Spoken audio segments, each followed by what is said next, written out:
Sobre a pressão dos Estados Unidos pela tomada da Groenlândia. A União Europeia avalia uma retaliação com tarifas de até 93 bilhões de euros contra os Estados Unidos, em resposta à tarifa de 10% imposta por Donald Trump a 8 países do continente que se opõem ao objetivo de Donald Trump de anexar a Groenlândia.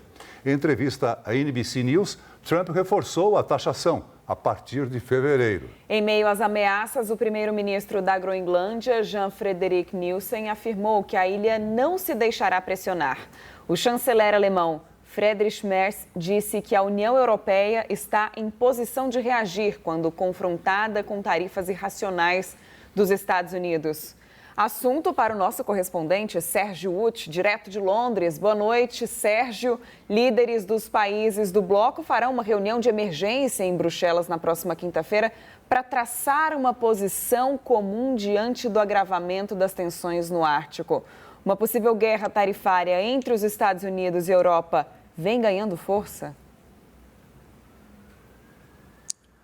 Boa noite, Marina. Boa noite, Celso. Boa noite a todos. Essa hipótese, obviamente, ganha força com essas ameaças da União Europeia. A grande pergunta, a principal pergunta nesse momento é: até que ponto os europeus estão jogando o jogo do próprio Trump, fazendo um tipo de ameaça para ganhar mais, para se qualificarem mais para essas negociações que vão acontecer, se acontecerem, ou se de fato eles estão dispostos a usar um instrumento que nunca usaram, essa tarifa anticoerção, esse instrumento anticoerção dos europeus. Ele foi originalmente desenhado para usar contra adversários tradicionais, como a China, por exemplo, e se aplicada contra os Estados Unidos, essa medida reduziria inclusive a possibilidade de empresas norte-americanas atuarem no mercado europeu. Fato é que, nas últimas horas, desde ontem, mas principalmente nas últimas horas, o tom dos europeus subiu muito. Ministros da Alemanha falando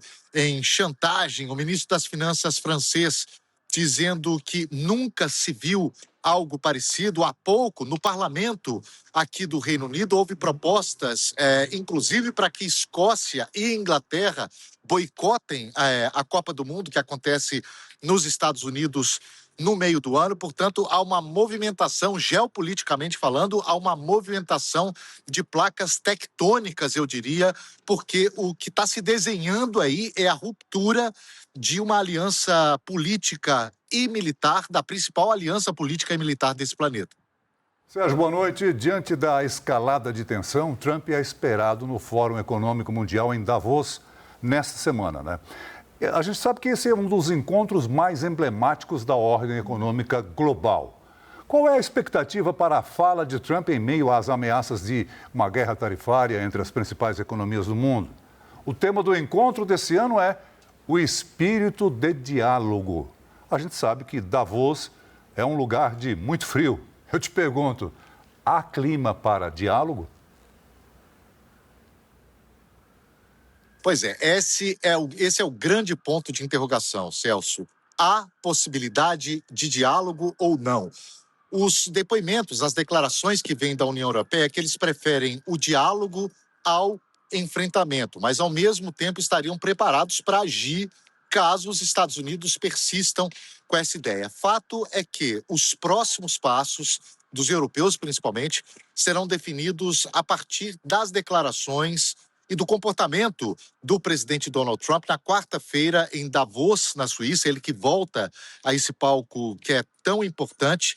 E os europeus, não por coincidência, se reúnem no dia seguinte, uma reunião de emergência dos líderes dos 27 países do bloco, na quinta-feira, no fim do dia, já com a ressaca ou não do que disse o Donald Trump no dia anterior, para decidir o que fazer. Fato é que está muito claro que a questão da confiança já está muito estremecida, e se os europeus tiverem que tomar uma decisão mais radical, digamos, essa decisão começa a ser desenhada na quinta-feira, depois dos sinais que o presidente norte-americano der em Davos, na quarta-feira. Sérgio, ainda falando neste contexto, né, e citando as placas tectônicas que estão se movendo na geopolítica, Trump culpou a Noruega por não vencer o Prêmio Nobel da Paz e disse não se sentir mais obrigado a pensar apenas na paz. Foi uma declaração que gerou aí uma grande repercussão, não só na Europa, mas em todo o mundo. A gente viu que a pressão foi tão grande que a própria Maria Corina Machado, líder da oposição da Venezuela, na semana passada, entregou o certificado para Donald Trump num gesto, ao presidente norte-americano. Como é que essa notícia, como é que essa fala, essa posição de Donald Trump foi recebida por aí? Olha, essa notícia, ela estava num nível que para muitos é tão surreal, Marina, que o governo da Noruega, nessa segunda-feira, teve que dizer que sim, era verdade. A mensagem do presidente Donald Trump foi uma carta, na verdade, enviada para o primeiro-ministro da Noruega, dizendo basicamente o seguinte: olha, já que vocês não me deram o prêmio Nobel, eu resolvi 8 guerras, esse inclusive é um argumento disputado, mas eu resolvi tantas guerras, vocês não me deram o prêmio Nobel, então eu não me sinto responsável por inteiramente, para seguir puramente a questão da paz. Obviamente, fazendo uma referência à Groenlândia. O primeiro-ministro da Noruega respondeu, tentou responder ali diplomaticamente, dizendo o seguinte: olha, presidente, o Prêmio Nobel da Paz não é decidido pelo governo da Noruega, mas por uma comissão independente, repetindo uma explicação que ele já tinha dado. Fato é que o presidente dos Estados Unidos colocou mais esse argumento, o fato de não ter recebido o Prêmio Nobel da Paz, na lista de argumentos que ele usa para adquirir, invadir ou comprar a Groenlândia. E isso, claro, repercutiu muito porque, na visão dos europeus, esse, obviamente, é um argumento que não se sustenta. Sérgio, uma última pergunta, então, só para a gente encerrar esse giro sobre a União Europeia, sobre essas declarações do presidente norte-americano Donald Trump nesse contexto, de uma escalada de tensão por conta da Groenlândia e diante dos últimos acontecimentos que a gente acompanhou. Nesse fim de semana, a gente também acompanhou um acontecimento histórico, que foi a assinatura do acordo Mercosul e União Europeia. E muitos especialistas têm dito que essa disputa tarifária entre os Estados Unidos e a própria União Europeia podem, de certa forma, beneficiar o Mercosul. Como é que esse acordo está sendo visto? A gente sabe que houve muita dificuldade de aprovação por conta da atuação da Itália e da França, que se opôs, mais especificamente a França, nessa reta final ao acordo, mas agora, de fato, ele foi assinado.